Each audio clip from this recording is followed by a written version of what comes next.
లోక్సభలో కాంగ్రెస్ నేత రాహుల్ గాంధీ దేశంలో జరుగుతున్న ఎన్నికల్లో అవకతవకలపై అలుపెరగని పోరాటంలో భాగంగా ఎన్నికల కమిషన్ లో జరుగుతున్న తప్పులను వెలికితీసి ప్రజలకు తెలిసే విధంగా చేపట్టిన ఉద్యమం ఓట్ చోర్ గద్దె చోర్ నినాదంతో నగర కాంగ్రెస్ పార్టీ ఆధ్వర్యంలో స్థానిక SKVT English medium school road నుండి జాంపేట గాంధీ చౌక్ వరకు కొవ్వొత్తుల ర్యాలీ నిర్వహించారు.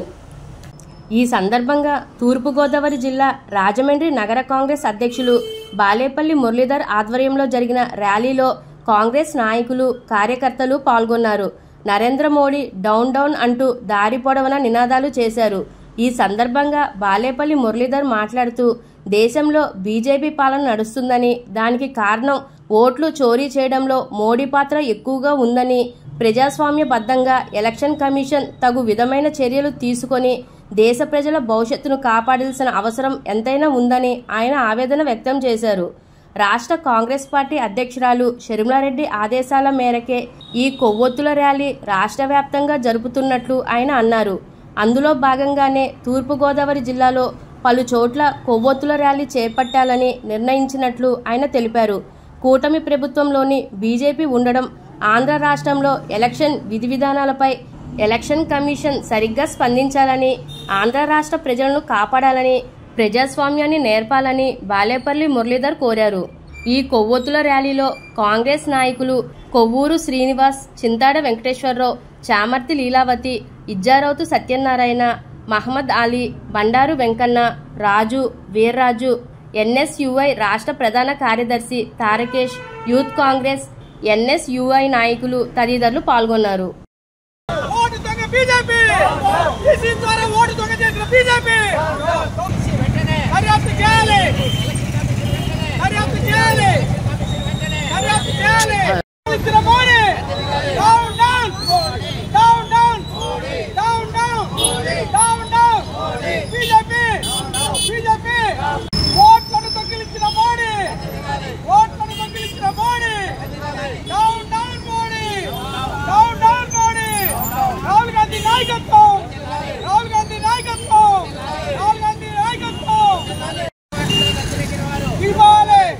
భారతదేశంలో జరుగుతున్నటువంటి ఎన్నికల ప్రక్రియలో జరుగుతున్న అనేక అవకతవకలను గమనించి మా ప్రియతమ నాయకులు శ్రీ రాహుల్ గాంధీ గారు అనేక మంది యొక్క కోరిక మేరకు ఎన్నికల ప్రక్రియ అవకతవకలపై ఆయన ఒక ప్రయోగం చేయడం జరిగింది. అదేంటంటే 2024లో జరిగిన ఎన్నికల్లో అనుకోని ఫలితాలు రావటం వల్ల అందరికీ కూడా ఎలక్షన్ సిస్టంపై ఒక రకమైన అనుమానం ఏర్పడి సామాన్యుల దగ్గర నుంచి మేధావి వరకు కూడా అనుమానం ఏర్పడడం జరిగింది. అందరూ కోరిక మేరకు ఆయన బెంగళూరు అంటే కర్ణాటకలో బెంగళూరులోని సెంట్రల్ పార్లమెంట్లో ఒక నియోజకవర్గాన్ని ఒక యూనిట్గా తీసుకోవడం జరిగింది. ఆ యూనిట్గా తీసుకుని ఆ నియోజకవర్గంలో ఓట్ల సరళి ఎలా ఉంది, ఏం జరిగింది అనేది ఆయన పరిశీలన చేస్తూ,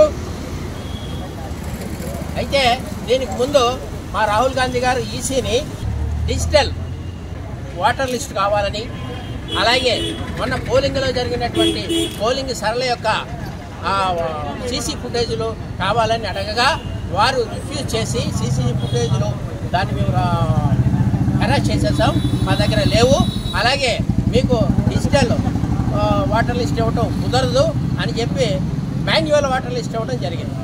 ఆ మాన్యువల్ ఓటర్ లిస్ట్ మీద వారు అనేక మంది వ్యక్తులతో ఒక రకమైన ఎక్సర్సైజ్ చేయించి ఆయన ఇది కర్ణాటక రాష్ట్రం బెంగళూరు సెంట్రల్ లోక్సభ స్థానంలో ఒక నియోజకవర్గాన్ని నమూనాగా తీసుకుని ఆయన పరిశీలించగా అందులో దొంగ ఓట్లు అంటే అడ్రస్ లేని ఓట్లు అనమాట. అంటే ఓటర్ లిస్టులో పేరు ఉంటుంది కానీ వాళ్ళు ఎక్కడ ఉంటారో ఎవరికి తెలియదు. 40,009 ఓట్లను గమనించడం జరిగింది.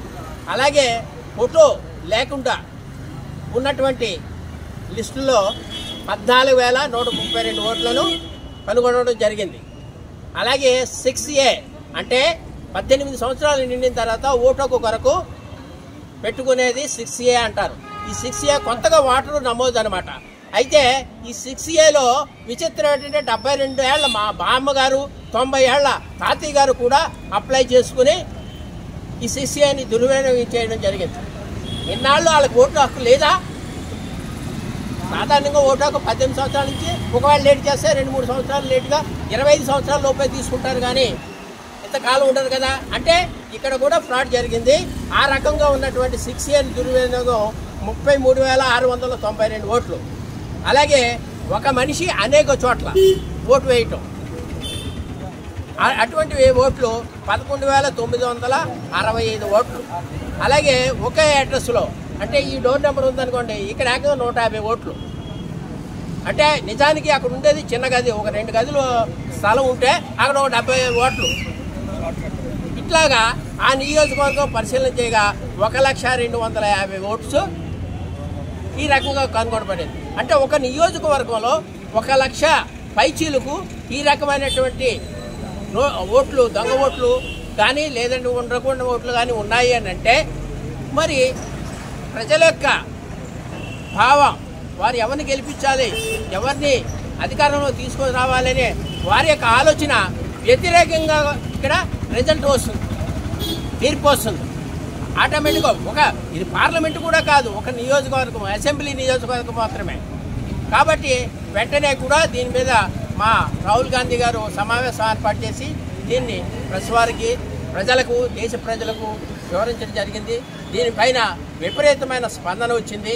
అప్పుడు మా రాహుల్ గాంధీ గారు మా పార్టీలో అంతర్భాగంగా ప్రజలందరికీ కూడా ఓటు హక్కు తెలియాలి, ఓటు ఏ రకంగా దుర్వినియోగం అవుతుందో తెలియాలి, ఈసీ ఏ రకంగా ప్రవర్తిస్తుందో తెలియాలి అనే సదుద్దేశంతో ఈ ఓట్ చోర్ గద్దె చోర్, అంటే ఓటు దొంగ గద్దెను విడనాడు లేకపోతే గద్దె దిగు అనే ఒక నినాదంతో ఈ కార్యక్రమాన్ని మాకు జరపమని ఏఐసిసి వారు ఆదేశించగా, మా ప్రీతం నాయకురాలు శ్రీమతి షర్మిలారెడ్డి గారు మాకు ఆదేశించి ఈ కార్యక్రమం జరపమని వారు ఆదేశించగా, ఈ రోజున ఈ రాజమండ్రి నగర కాంగ్రెస్ పార్టీ ఆధ్వర్యంలో ఈ కార్యక్రమం చేపట్టడం జరిగింది. నువ్వు గద్దె దిగు అనే నినాదంతో ఇవాళ కాంగ్రెస్ శ్రేణులు రోడ్డు మీదకి రావడం జరిగింది. ఈ రోజు ఈసీ ద్వారా ఎన్డీఏ ప్రభుత్వం, బీజేపీ ప్రభుత్వం ఓటుని దొంగిలించింది. అంతేకాకుండా లేని ఓట్లు ఉన్నట్టు, ఉన్న ఓట్లు తీసేసి ఈ రోజున దేశ చరిత్రలో ఒక దొంగలా మిగిలిపోయిన ఈ బీజేపీ గద్దె దిగాలని డిమాండ్ చేస్తా ఉన్నాం. ఈరోజు రాహుల్ గాంధీ గారు ఈసీ ఇచ్చే సాక్ష్యాలతో, ఈసీ ఇచ్చినటువంటి మెటీరియల్తో ఈ రోజున దొంగ ఓట్లు తేల్చి లేని ఓట్లు జాయిన్ చేసుకోవడం ఒక సన్యాసి, ఒక యోగికి కొన్ని వందల మంది పిల్లలు ఉన్నట్టుగా, 150 మంది పిల్లలు ఉన్నట్టుగా చిత్రీకరించారు. కానీ ఈరోజు కాంగ్రెస్, బీజేపీ, యాంటీ బీజేపీ ఓట్లని తొలగించడం పెద్ద దొంగతనంగా భావిస్తా ఉన్నాం. ఈ దొంగతనాన్ని బట్టబయలు చేసేటువంటి రాహుల్ గాంధీ గారికి ప్రాణాపాయం ఉందని కూడా ఈరోజు మేము భయపడతా ఉన్నాం. వారందరికీ మా కాంగ్రెస్ శ్రేణులు రాహుల్ గాంధీ గారికి అండగా ఉంటాం.